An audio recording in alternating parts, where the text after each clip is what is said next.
Graça e paz do nosso Senhor Jesus, amém? Como é bom dedicar o nosso domingo ao Senhor. Sejam muito bem-vindos. Abra sua Bíblia no Evangelho de João, no capítulo 1. Evangelho de João, capítulo 1. Nós vamos ler nesta noite a partir do versículo 35. E vamos abordar um pouco sobre o que é que acontece quando nós nos encontramos com Jesus. Ou, na verdade, o que é que Jesus deseja de nós ao nos tornarmos discípulos. Qual é o processo do real discipulado? Nós leremos sobre isso nesta noite. Antes de mais nada, feche seus olhos, vamos elevar os nossos pensamentos em oração mais uma vez. Senhor, nós estamos aqui diante da Tua palavra e clamamos que o Senhor fale conosco nesta noite. Fale conosco e nos transforme, Pai. Quebranta o nosso coração, venha com o poder do Teu Espírito. Faz de nós verdadeiros discípulos. É o que nós clamamos no nome de Jesus. Amém. Amém. Bom, o Evangelho de João foi escrito, como o nome diz, por João. O Evangelho de João foi escrito com o objetivo de nos contar quem Jesus é. É um evangelho diferente de todos os outros evangelhos. Os 3 primeiros evangelhos, que nós chamamos de sinóticos, são muito parecidos. Você já deve ter percebido que contam praticamente as mesmas histórias, está organizado do mesmo jeito. O Evangelho de João ele é diferente. Tanto é que ele não conta todos os milagres de Jesus, ele não conta todos os discursos de Jesus, ele foca em contar apenas 7 sinais, em apenas 7 discursos de Jesus do eu sou. O propósito do evangelista João é mostrar quem Jesus é. Jesus é Deus, Filho de Deus, e Ele é Deus conosco e o que Ele deseja de nós. No primeiro capítulo, ele já nos apresenta Jesus claramente. No princípio era o Verbo era Deus, o Verbo estava com Deus, Ele é Deus entre nós que se encarnou. Ele veio para os seus, mas os seus não receberam. João começa a falar sobre João o Batista, que não é o autor do Evangelho, mas João o Batista, que testemunha quem é esse Jesus. E o primeiro capítulo de João é uma sequência de dias. E aqui já no dia seguinte, ou seja, no segundo dia que João está nos contando nesse Evangelho, nós vamos ter o relato dos primeiros discípulos de Jesus que se encontram com ele. E é dessa história dos primeiros discípulos que se encontram com Jesus que eu quero voltar para uma reflexão a respeito do que significa se encontrar com Jesus e do que significa o discipulado, o chamado que Jesus tem para nós, para o discipulado. O texto começa no versículo 35 dizendo o seguinte: no dia seguinte, ou seja, então nós estamos dentro de um relato contínuo, onde começou no dia anterior com João Batista proclamando, eis aí o Cordeiro de Deus que tira o pecado do mundo, e agora no dia seguinte, João estava ali novamente com 2 dos seus discípulos. Quando viu Jesus passando, disse: vejam, é o Cordeiro de Deus. Ouvindo-o dizer isso, os 2 discípulos seguiram Jesus. Voltando-se e vendo Jesus que os 2 o seguiam, perguntou-lhes: o que vocês querem? O que vocês desejam? Eles disseram: Rabi, que significa mestre, onde estás hospedado? Por enquanto até aqui. Essa pergunta é central para o nosso pensamento nessa noite. Nós temos aqui João o Batista, que tinha alguns discípulos. O próprio João já tinha afirmado: eu não sou o Cristo, Ele é, não sou eu o Salvador, não sou eu o libertador, é Jesus o Salvador, é Jesus o libertador. Então no dia seguinte Jesus está passando e João está com seus discípulos e diz: olha aí, é o Cordeiro de Deus, é Ele, não sou eu. Esses 2 discípulos que estavam com João resolvem ir até Jesus para investigar melhor ou ter uma experiência melhor com esse Jesus. Eles já tinham informação de quem era Jesus. Já ouviram João dizendo que ele era o Cordeiro de Deus, já ouviram João dizendo que ele era o Salvador. Então vamos investigar melhor essa história. Quando os 2 discípulos se aproximam de Jesus, nós temos uma pergunta central, uma pergunta incisiva, uma pergunta penetrante que serve para nós hoje, que Jesus faz para nós também. O que você quer? O que você deseja? Qual é o desejo central da sua vida? E essa pergunta, ela se torna ainda mais importante na nossa cultura e no nosso tempo, onde hoje a nossa identidade tem sido construída em cima dos nossos desejos. daquilo que nós queremos. Não era assim há algum tempo atrás. Um sociólogo muito importante chamado Philip Rieff, ele descreveu um pouco das mudanças culturais que aconteceram na nossa cultura ao longo dos anos. Ele vai dizer que houve um tempo, deixa eu só abrir o meu arquivo que estava fechado. Isso. Ele vai dizer que houve um tempo na história que a identidade do ser humano ela era firmada no seu envolvimento com a política, o envolvimento com a polis. Ele está falando lá da época de Platão, ele está falando lá da época de Aristóteles, onde a identidade do grego, a identidade da pessoa, ela era definida de acordo com a sua função na política. Se eu faço parte do Senado, se eu faço parte da política, se eu tenho uma ação decisiva na política, isso define a minha identidade, isso me dá significado, isso me dá propósito. Aí ele vai dizer que ao longo da história, isso se transformou e veio o que ele chama de homem religioso. O homem religioso, de acordo com Philip, esse sociólogo, é aquele que durante essa época a identidade dessa pessoa era definida, ou seja, o seu senso de pertencimento, quem sou eu, qual é o significado da minha vida, a identidade era definida pelo seu envolvimento com ações religiosas, participar da igreja, participar dos cultos, dos ritos, da Eucaristia, participar de todas as festas, as festividades, isso era o que definia a identidade do ser humano. Mas o tempo foi se transformando, a sociedade foi se transformando, e ele diz que isso mudou. Saiu do homem religioso e a nossa cultura passou a ver o homem econômico.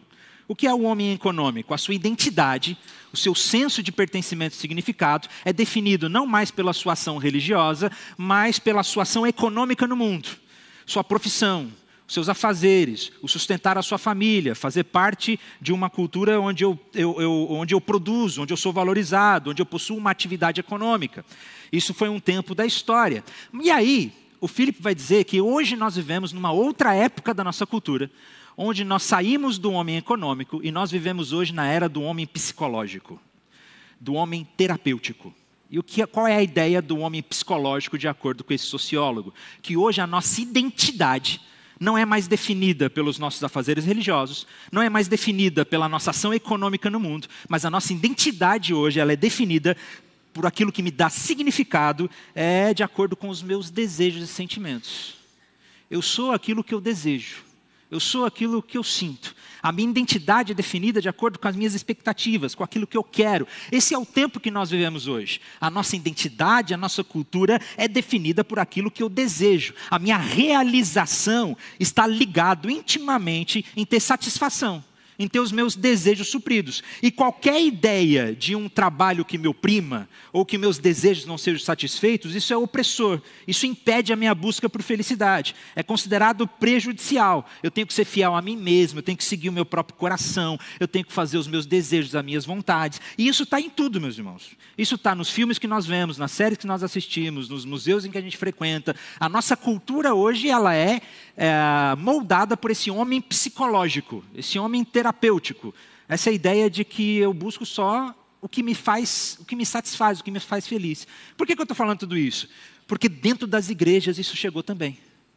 O evangelho hoje, ele é pregado de uma forma que satisfaça os desejos das pessoas, que deixem elas satisfeitas, felizes. Se há algo que cobra demais de mim, que está me oprimindo, não, então isso eu não quero. Eu não quero uma religião que me oprime, eu quero uma religião que deixe meu coração quentinho, meu coração confortável. É isso que eu desejo para o meu coração, buscar esse tipo de felicidade na minha vida. Recentemente eu vi um vídeo de um pregador famoso nas redes sociais, dizendo esse tipo de evangelho, falando o seguinte: olha, se você deseja, se você viu, se você tocou, se você abraçou, então Deus é obrigado a te dar muito mais. Deus vai te dar muito mais do que você está desejando. Deus vai te dar muito mais do que você está sentindo. Deus vai te dar muito mais do que você quer.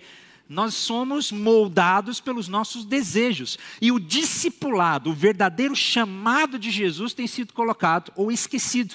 E nesse texto nós vemos o que significa de fato ser discípulo de Jesus. E quando nós olhamos para o conceito de discipulado nas Escrituras, que é ser discípulo de Jesus, ele está muito mais envolvido com uma disciplina, com abrir mão dos nossos desejos, com negar a nós mesmos e se submeter a uma vontade absoluta, o que é completamente difícil nos tempos em que nós vivemos. Mas Jesus foi muito claro.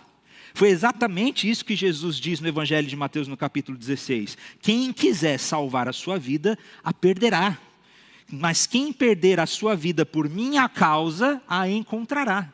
Jesus está dizendo, se você deseja encontrar quem você realmente é, o que você foi feito para ser, se você deseja encontrar plena satisfação na sua vida, primeiro você precisa abrir mão dos seus desejos. Primeiro você precisa abrir mão das suas vontades e negar a si mesmo. E é isso que significa discipulado. O discipulado é abrir mão da nossa própria realização pessoal para se submeter a uma autoridade absoluta na nossa vida. E é isso que nós vemos acontecendo nesses primeiros encontros de Jesus com os seus discípulos. Nós vamos ver o que é que significa ser discípulo.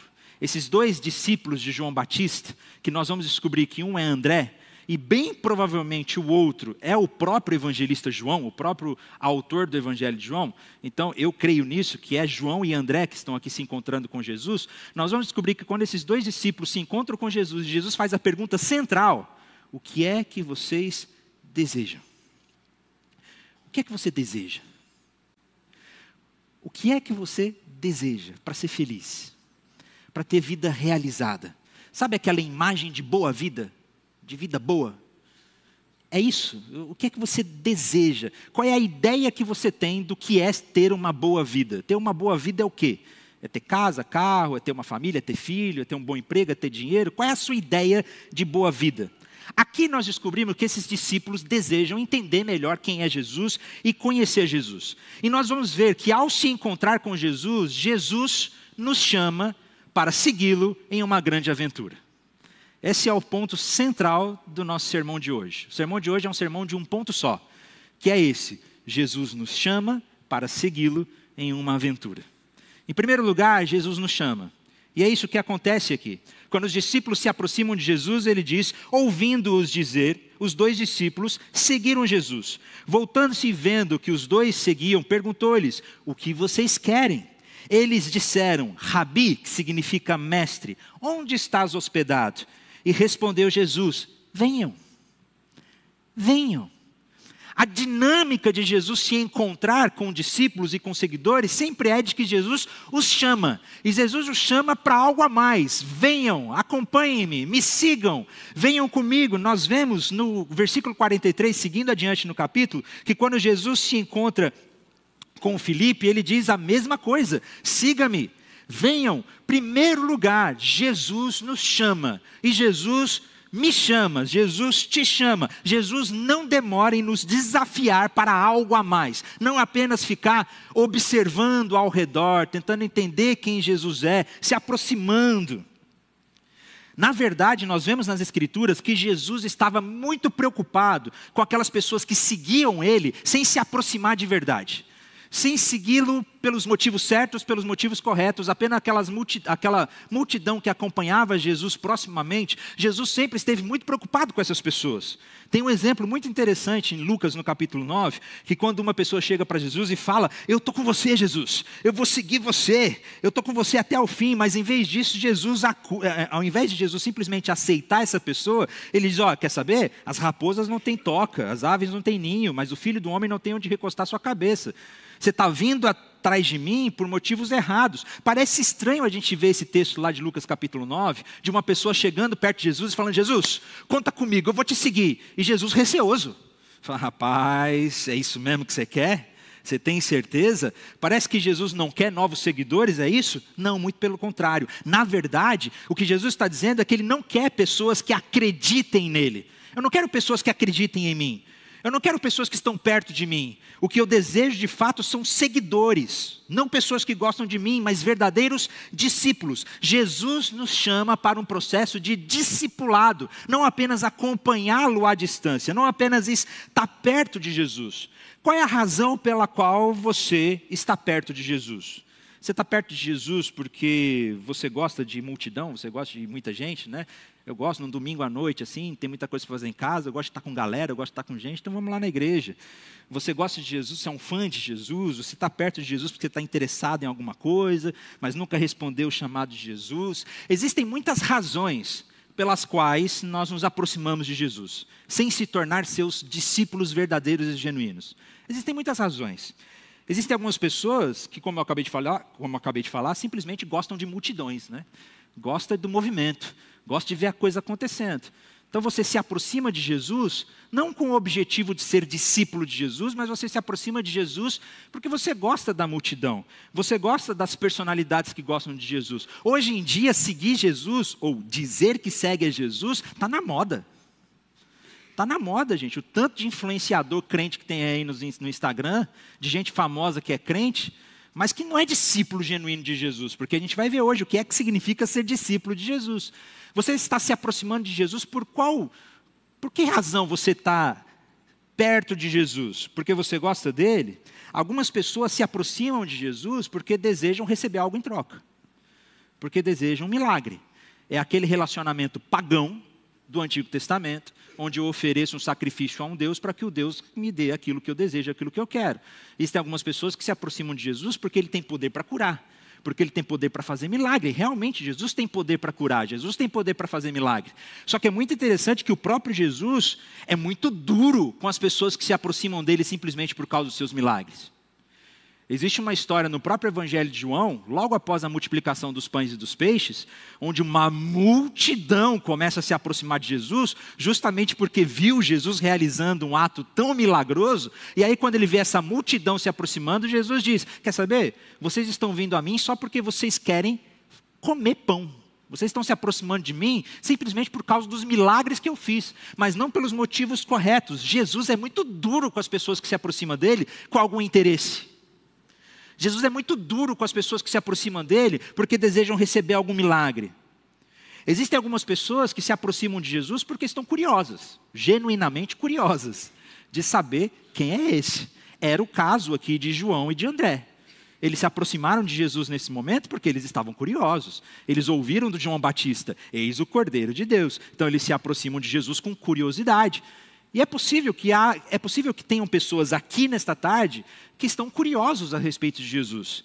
Mas deixa eu te dizer uma coisa, isso não é o bastante. Você precisa ir para além da sua curiosidade. Tem algo a mais, Jesus está chamando. Ele nos chama. Jesus está te chamando hoje para sair só desse estado de proximidade, de curiosidade, de perceber, deixa eu ver como que é essa igreja, deixa eu ver essas pessoas, deixa eu ver se eu vou ser bem inserido, bem incluído. Ele nos chama. Existem algumas pessoas que gostam de se aproximar de Jesus por causa do poder, acreditam nisso? Tem gente que gosta de se aproximar de Jesus, não para ser discípulo genuíno de Jesus, mas porque gostam de estar certas. Nós vemos ao longo da história, e infelizmente hoje, pessoas que se utilizam do discurso religioso e da própria Bíblia para oprimir outras pessoas, para exercer poder sobre a vida de outras pessoas. Existem alguns que estão próximos de Jesus simplesmente porque gostam de ter razão. Esse também é um problema. Existem pessoas que se aproximam de Jesus por culpa. Tem gente que se aproxima de Jesus por culpa. Você sabe que tem alguma coisa errada na sua vida. Você sabe que você não é uma pessoa tão boa assim. Você sente lá no seu coração que você não é aquela pessoa que você deveria ser. Que falta alguma coisa. Que eu preciso fazer algo mais. E aí porque você sente culpa, você se aproxima de Jesus. E aí você começa a fazer serviço social, você se envolve como voluntário, você começa a dar dinheiro na igreja. Você se envolve de várias formas por causa da sua culpa. Existem diversas razões pelas quais nós podemos nos aproximar de Jesus. Tem muita gente que está perto de Jesus. Mas Jesus, hoje, para essas pessoas que estão perto, próximo de Jesus, nos arredores de Jesus, Ele nos chama. E Ele nos chama para quê? Ele nos chama para segui-lo. Jesus nos chama para segui-lo. Deixa eu perguntar uma coisa, você já seguiu alguém? Espero que não seja stalker, espero que você não tenha seguido ninguém de forma criminosa. Pelo amor de Jesus. Mas você já seguiu alguém, tipo assim, vamos em tal lugar, vai na frente que eu te sigo. Né? Alguma coisa, você já seguiu uma pessoa? Se você segue alguém, funciona você ficar parado? Seguir implica em movimento. Seguir implica em sair do lugar onde você está e ir para um outro lugar. Seguir Jesus implica que algumas coisas serão completamente transformadas. Seguir a Jesus, e é esse o chamado que Jesus faz, Ele não está nos chamando para estar perto e próximo, Jesus está nos chamando para segui-lo, e significa que os nossos relacionamentos principais vão mudar, o nosso trabalho vai mudar, o nosso pensamento vai mudar, a nossa vida vai mudar, o centro gravitacional de tudo vai mudar. Se Jesus está nos chamando para segui-lo, isso significa que a nossa vida sofrerá uma mudança completamente radical. O que Jesus está dizendo é, eu não quero seguidores longe, eu não quero seguidores que estão ao redor. Jesus não deseja pessoas que estejam próximas. O que Jesus deseja são discípulos que o sigam. E seguir a Jesus significa que ele está dizendo, eu tenho que ser o primeiro na sua vida. O nosso centro gravitacional precisa ser o próprio Jesus. O lugar para onde todas as outras coisas apontam. Sabe, gravidade? A gravidade, o centro gravitacional é o lugar onde atrai todas as coisas que estão ao redor. A Terra possui gravidade e ela atrai todas as coisas que estão ao seu redor. Qual é o centro gravitacional da sua vida? Para onde todas as coisas apontam. O que Jesus está dizendo é que ele deseja ter seguidores, discípulos, onde ele seja a maior prioridade. A prioridade maior precisa ser Jesus. O que Jesus deseja é obediência absoluta. E isso muda tudo em nossa vida. Interessante, sabe por que os discípulos que se aproximaram de Jesus perguntaram, onde é que você está morando? Onde é que você está? Onde é que você mora? Por quê? Nessa época, discípulos de um rabi, e o texto mesmo diz que eles chamam Jesus de rabi, que significa mestre. Os discípulos, os alunos de um rabi nessa época, não eram alunos como hoje. Que você sai de casa, 6, 7 horas da manhã, vai para uma escola, fica ali um período de tempo, pode ser uma escola integral, você vai ficar o dia inteiro ali, mas depois você volta para sua casa, você vai para os seus afazeres. Não eram assim que as coisas funcionavam com os alunos de mestres no passado. No passado, se você se tornava discípulo de um mestre, você passava a morar com ele. Toda a sua vida era transformada a ponto de que você passava a segui-lo completamente, obedecê-lo completamente em todas as esferas da sua vida. Era isso que acontecia naquele tempo. Então, quando esses dois discípulos de João Batista se aproximam de Jesus e eles perguntam, Jesus, onde é que você está morando? Eles estão justamente avaliando, analisando. Porque se eu me tornar discípulo desse Jesus, significa que eu vou passar a morar com ele. Eu vou passar a estar com Jesus. Ser discípulo de Jesus significa que toda a estrutura da nossa vida agora está voltada para o mestre, para o rabino. Isso é algo importantíssimo. Isso é algo que nós, pessoas modernas, contemporâneas, morremos de medo. Nós odiamos a ideia de ter uma autoridade absoluta na nossa vida. Nós odiamos a ideia de ter alguém que manda em nós. A gente não gosta disso. Como eu disse, a gente vive nessa época do homem terapêutico, do homem psicológico. A gente não quer pessoas dizendo como nós devemos viver. Isso machuca, isso dói. Nós odiamos a ideia de obediência. Essa ideia de que seguir Jesus implica que você deve obedecê-lo por completo, te incomoda? Sinceramente, te incomoda? Essa ideia de que você precisa obedecer a Jesus por completo? Não fique surpreso de te incomodar, porque faz parte da nossa cultura, do nosso tempo. Nosso coração não gosta de pessoas mandando em nós. Só que a única maneira de nos relacionarmos de verdade com o Todo-Poderoso, que criou o universo, que mantém todo o universo por meio da sua palavra, é por meio de obediência total. Você não convida o Senhor do universo para entrar na sua vida como um assistente, um secretário. Você não convida o Senhor do universo para entrar na sua vida para que você diga, quer saber, Jesus, quando eu precisar eu te ligo. Não me liga não, viu? Eu é que te ligo. Quando tiver um problema eu te ligo. Não precisa me ligar antes não. O que nós precisamos, o que Jesus convida, veja, Jesus nos convida para segui-lo. Seguir Jesus implica abrir mão de tudo. Seguir Jesus implica dizer, eu vou morar com você. Jesus não está fisicamente conosco mais. Mas vocês estão entendendo a ideia que eu estou dizendo. Seguir Jesus significa dizer, perguntar, onde que você mora, Jesus? Porque a partir de agora, minha casa é aí. A partir de agora, minha vida muda completamente. Nós não somos discípulos genuínos de Jesus Até que a gente esteja disposto a dizer genuinamente: eu submeto toda a minha vida, todo o meu coração, todo o meu comportamento, completamente tudo ao Senhor. Independente se isso me parece bom, se isso me parece prático. Só que, por incrível que pareça, existe uma grandeza nisso. E nós já vamos falar sobre isso. Jesus diz: venha e veja. Você se sente oprimido por isso? Talvez você diga: mas tem coisa que eu não quero fazer. Tem coisa que eu não quero fazer. Porque é muito comum hoje nós vemos pessoas que dizem seguir a Jesus, mas em alguns aspectos isso eu não quero. Eu não estou disposto a fazer. Mas é claro que Jesus vai pedir de você coisas que você não quer fazer. Isso é óbvio. Na verdade, para qualquer coisa grandiosa que nós tenhamos que fazer no mundo, nós precisamos fazer coisas que nós não gostaríamos de fazer. Imagine que, ano passado, quem ganhou o prêmio de melhor treinador de futebol do mundo foi o Ancelotti, né? Ancelotti? Como é que pronuncia? Esqueci. É Ancelotti mesmo? Técnico do Real Madrid. Ele ganhou como melhor treinador de futebol do mundo. Agora imagine só que o Ancelotti, melhor treinador de futebol do mundo, chegue para você. Vamos supor que você é um jovem aí de 18, 19 anos, ou para o seu filho. Se você não é um jovem de 18, imagine seu filho, seu sobrinho, alguém, né? Um jovem ali. Chegou: eu quero você no meu time. Eu quero você no meu time, eu vou passar a treinar você, eu vou tornar você um grande jogador. Eu vou fazer de você um dos melhores jogadores do mundo. Eu vejo potencial na sua vida. E aí quando você está prestes a assinar o seu contrato para poder fazer parte do time do melhor treinador do mundo, aí você pensa: não, peraí. É que assim, eu não queria que você me falasse para fazer coisas que eu não quero. Entendeu? Eu tenho resistência a isso. Eu não queria que você me forçasse demais, me puxasse demais. Tem algumas coisas que eu me sinto desconfortável. Existe muito dessa geração hoje que é assim no trabalho, nos lugares. Né? Eu não quero, não se esforça demais. Cara, ele vai virar para você e falar: olha, se você deseja ser o melhor, eu vou exigir tudo de você. Tudo. Quando você estiver sem fôlego, não aguentar mais correr, eu vou pedir para você correr mais.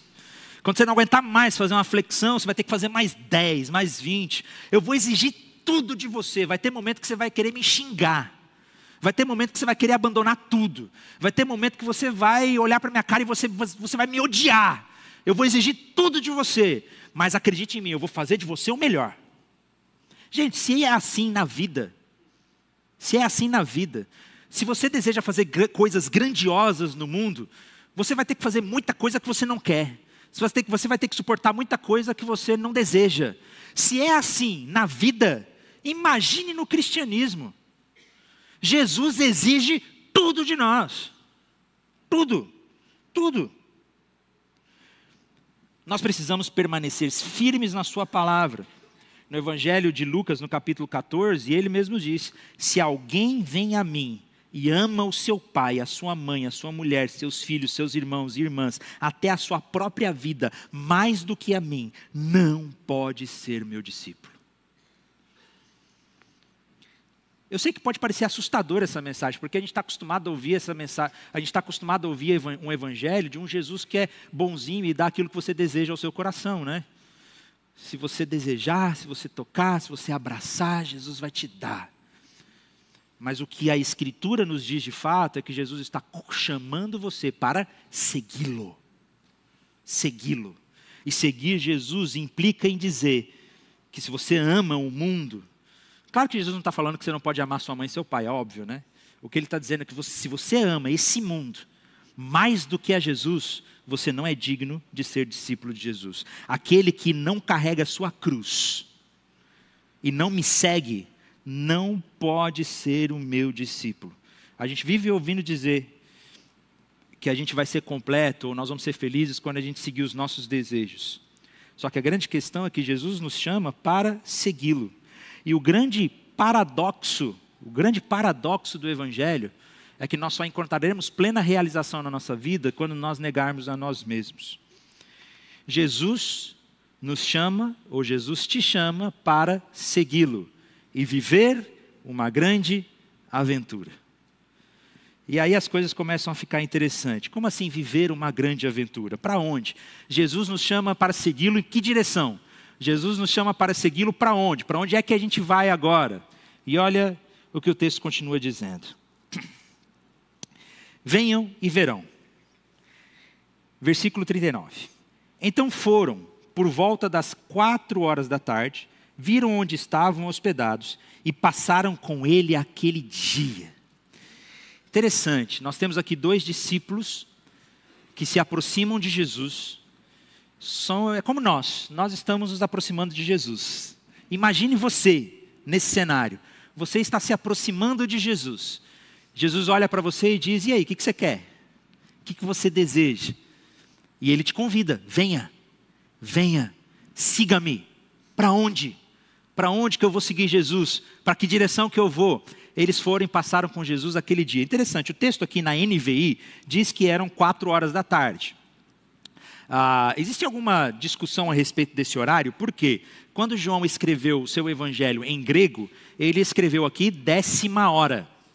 Eu já falei sobre isso numa outra pregação que eu fiz aqui no Evangelho de João, porque na época de João existiam pelo menos 2 formas de contar o tempo. O método judaico e o método romano, latino. No método judaico, a hora sexta, ou melhor, a hora décima. No método judaico, a hora décima seria por volta de 4 da tarde. Já no método de contagem latino, romano, seriam por volta das 10 da manhã. E eu creio que no Evangelho de João, João está se referindo ao método latino de contagem de tempo. Por quê? Por algumas razões. Primeiro, porque ele escreve esse Evangelho muito tardiamente, por volta do ano 90 depois de Cristo, voltado principalmente para pessoas que não eram judias. Então, assim, ele está falando com gente que entende e pensa no calendário romano, latino. Então faz sentido. E em outros textos do próprio Evangelho de João, quando nós pensamos no método de contagem de tempo romano, os textos se encaixam melhor. O próprio texto da mulher samaritana não seria meio-dia, seria por volta das 6 da manhã. O próprio horário da crucificação de Jesus, nós temos, isso se encaixa melhor. Então eu creio que aqui, 10ª hora, que é o que João diz, estaria se referindo a por volta de 10 da manhã. Se encaixa até melhor com o próprio contexto do texto, porque diz que eles passaram com Jesus o dia. Não foi só a tarde. Então faz sentido que seja 10 da manhã, porque eles passaram um dia com Jesus. Mas por que isso é legal? Porque eles se aproximam de Jesus e Jesus diz: venha e veja, experimente. Experimente. Essa é uma outra coisa importante que acontece quando nós nos encontramos com Jesus. Você precisa não só saber quem Jesus é. Você precisa não só ouvir informações sobre Jesus. Você precisa mais do que ouvir a minha pregação hoje. O que nós precisamos é de uma experiência com Jesus. Experimentá-lo. Experimentá-lo. E nesse dia que esses discípulos passaram com Jesus, eu não sei o que aconteceu. Infelizmente, João não nos conta. E eu creio que é o próprio João aqui. Ele diz que é André e outro discípulo. Só que quem estuda o Evangelho de João sabe que esse discípulo oculto aqui seria o próprio João, que está se inserindo na história, mas não está contando muitos detalhes. Então é o próprio João que passou essa tarde com Jesus, mas ele não conta para a gente o que é que aconteceu. Mas o fato é que nesse dia que eles passaram com Jesus, onde Jesus estava, a vida deles foi completamente transformada. Ele lembra desse dia com detalhes para sempre. Aquele dia com Jesus mudou a vida daqueles discípulos eternamente. Nós precisamos de uma experiência com Jesus que nos transforme por completo. E como eu posso fazer isso? O convite de Jesus é claro: venha e veja, venha e experimente, baixa a sua guarda preconceituosa, orgulhosa e venha e experimente. Sabe por quê? Porque por meio dessa experiência com Jesus, nós passamos a segui-lo em uma grande aventura. E qual é a aventura? O texto diz que imediatamente depois que eles saíram, vejam só, passaram com ele aquele dia. André, irmão de Simão Pedro, era um dos 2 que tinham ouvido o que João dissera e que havia seguido Jesus. O primeiro que ele encontrou foi Simão, seu irmão, e disse: achamos o Messias, isto é, o Cristo. Ele os levou até Jesus. Jesus olhou para ele e disse: você é Simão, filho de João, será chamado Cefas, que traduzido é Pedro. No dia seguinte, a história continua. Jesus decidiu partir para a Galileia. Quando encontrou Filipe, disse: siga-me. Qual é o chamado de Jesus? Jesus nos chama para segui-lo. Siga-me. Filipe, como André e Pedro, ou seja, da mesma coisa, a mesma coisa que aconteceu com André, a mesma coisa que aconteceu com João, a mesma coisa que aconteceu com Pedro, agora acontece com Filipe. O que acontece com Filipe? Era da cidade de Betsaida. Filipe encontrou Natanael e lhe disse: achamos aquele sobre quem Moisés escreveu na lei, a respeito de quem os profetas também escreveram, Jesus de Nazaré, filho de José. Vocês perceberam o que é que acontece quando a gente experimenta Jesus?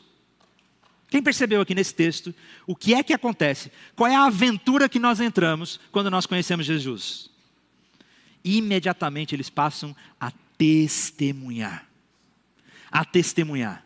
Eles saíram daquele encontro com Jesus, encontramos o Cristo, encontramos o Messias, encontramos a razão pela nossa vida, venha e traz aquela pessoa. Aí outro encontra e já encontramos o Messias, venha. E imediatamente eles passam a testemunhar. Quando Jesus nos chama para segui-lo em uma grande aventura de fazer discípulos, de estender esse reino de Deus. Jesus nos chama para uma grande aventura de testemunhar o que Ele tem feito. Esse é o chamado do discipulado. Nós somos chamados a perder a nossa vida, nos encontrar nele, e imediatamente depois é natural que nós saiamos testemunhando. O testemunho é uma evidência natural do discípulo de Jesus. Se nós não testemunhamos a Jesus, isso significa que você não conhece Jesus. Você não conhece, porque foi para isso que nós fomos chamados, para testemunhá-lo. Testemunhá-lo em que sentido? Qual é essa grande aventura que nós fazemos parte? Porque não terminou ainda. Não terminou ainda. O texto do capítulo 1 termina com a experiência de conversão de Natanael. Natanael era cético. No texto aqui nós vamos ver Natanael dizendo: pode vir alguma coisa boa de Nazaré? Não é possível que esse Jesus seja o Messias. E aí Filipe diz: venha e veja. Venha e experimente você mesmo. E ele vai até Jesus. Quando ele chega até Jesus, Jesus diz: eis aí um verdadeiro israelita em quem não há culpa, não há pecado. Natanael fica interessado nesse assunto. E Jesus diz: olha, eu vi você debaixo da figueira. A gente não sabe o que é que aconteceu debaixo da figueira. Existem muitas especulações. Só que quando a gente fala de Bíblia Sagrada, não dá para especular muito, gente. O que nós temos é o texto bíblico. E a gente fica com o texto bíblico. Então nós não sabemos o que é que Jesus viu debaixo dessa figueira. O fato é que quando Jesus diz: eu te vi debaixo da figueira, imediatamente Natanael creu, ele teve essa experiência de saber que Jesus Cristo era o Messias. Mas aí o texto termina dizendo o seguinte, olha, lá no versículo 50 do capítulo 1, Jesus disse: você crê porque eu disse que o vi debaixo da figueira? Você verá coisas maiores do que essas. Então acrescentou: digo-lhes a verdade, vocês verão céu aberto e anjos de Deus subindo e descendo sobre o Filho do Homem. Isso aqui é interessante demais. Isso aqui é legal demais. Jesus está fazendo uma clara referência a Jacó, lá no livro de Gênesis. Eu não sei se vocês se lembram da história. Jacó estava fugindo do seu irmão Saul. Saul não, Esaú, perdão. Jacó estava fugindo do seu irmão Esaú, porque tinha roubado a sua bênção de primogenitura. E aí no meio do caminho ele se adormece e ele tem uma visão, um sonho. Nessa visão ele vê uma escada ligando o céu e a terra. E nessa escada, e essa escada não é bem uma escada, no texto bíblico ali seria um zigurate, que é aquelas pirâmides com escadas, sabe? Seria isso que ele estava vendo, que ligava do céu à terra. E ele via anjos subindo e descendo. O que isso significava? Na visão de Jacó, aquele lugar era um lugar onde tinha conexão entre o céu e a terra. Se por causa do nosso pecado, nós estamos separados da glória de Deus, e essa é a grande história, nós estamos separados de Deus por causa do nosso pecado, aqui nesse lugar nós temos uma conexão com o céu e a terra. Tanto é que Jacó chama aquele lugar de, quem lembra? Betel, casa de Deus. Ele chama aquele lugar de casa. Aqui existe conexão entre o céu e a terra. E agora, Jesus diz: vocês acreditaram só por causa disso, meus irmãos? Deixa eu te dizer uma coisa. Olha a aventura pela qual Jesus está nos chamando. Isso é lindo demais. Vocês verão céu aberto, anjos de Deus subindo e descendo sobre o Filho do Homem. Não tem mais escada. Quem é a escada aqui? Jesus. Jesus é aquele que está ligando céu e terra. Jesus é aquele que está restaurando toda a humanidade. Jesus é aquele que está recriando todas as coisas. Jesus é aquele que está transformando a vida toda. Então Jesus está dizendo: venha, siga-me e faça parte dessa aventura de ver pessoas sendo transformadas, testemunhando a glória de Deus, para que Deus passe a ser louvado e glorificado até os confins da terra. Venha fazer parte dessa grande aventura de fazer discípulos, para que vocês também vejam céus abertos, os anjos de Deus subindo e descendo, essa conexão com Deus reestabelecida. É para isso que nós fomos chamados, para segui-lo nessa grande aventura, a fazer missões, a fazer com que o nome de Deus seja glorificado e louvado. Isso que significa fazer missões. Nós proclamamos e testemunhamos a Jesus, não só para que as pessoas possam ir para o céu um dia, isso faz parte. Nós proclamamos e testemunhamos a Jesus, nós fazemos missões, para que o nome de Deus seja louvado em toda a terra. Para que na tribo indígena que nunca ouviu falar de Jesus, agora tenham pessoas que o louvem, que o adorem, porque Deus é digno de ser louvado. E aqui eu quero abrir um parêntese, já estou terminando. Você está sendo chamado para seguir Jesus numa grande aventura de fazer discípulos. Mas eu quero que você considere a possibilidade de que isso seja também integral na sua vida. E aqui eu queria abrir um parênteses, principalmente para pessoas mais jovens. Principalmente para os mais jovens. Porque a gente tem uma ideia hoje, de que isso é verdade, a gente tem uma ideia hoje de que ser missionário é em qualquer lugar. Eu posso ser missionário em qualquer lugar. Eu sou missionário no meu trabalho, eu sou missionário na minha faculdade, eu sou missionário no que eu faço. Isso é verdade. Nós precisamos ser missionário em qualquer lugar. Só que eu tenho visto uma tendência, gente. Eu tenho visto uma tendência da gente usar isso como uma desculpa para tirar do nosso currículo a possibilidade de sermos missionários e pastores em tempo integral. Se eu posso ser missionário em qualquer lugar, então ser missionário do outro lado do mundo, ser missionário numa tribo indígena, no sertão nordestino, falar de Jesus com quem realmente precisa, então isso não precisa ser uma possibilidade na minha vida. E eu gostaria aqui de fazer um desafio, de falar principalmente aos mais jovens. Não retire do seu futuro de possibilidades a possibilidade de Deus estar chamando você para ser missionário e pastor. Não tire isso do seu coração. Porque Deus pode estar te chamando justamente para ser missionário e pastor, para viver uma aventura ainda mais intensa. O que é que vocês desejam? Essa é a pergunta de Jesus. O que vocês desejam?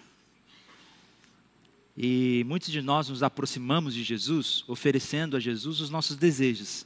Jesus, eu quero isso, eu quero casar, eu quero ser curado, eu quero ser feliz, eu quero ter filho, eu quero mudar de cidade, eu quero abrir uma empresa, eu quero empreender. E a gente chega diante de Jesus com os nossos desejos. Só que Jesus olha para os nossos desejos e Jesus faz um outro convite. Jesus nos convida, nos chama para segui-lo numa grande aventura de glorificar a Deus e fazer discípulos.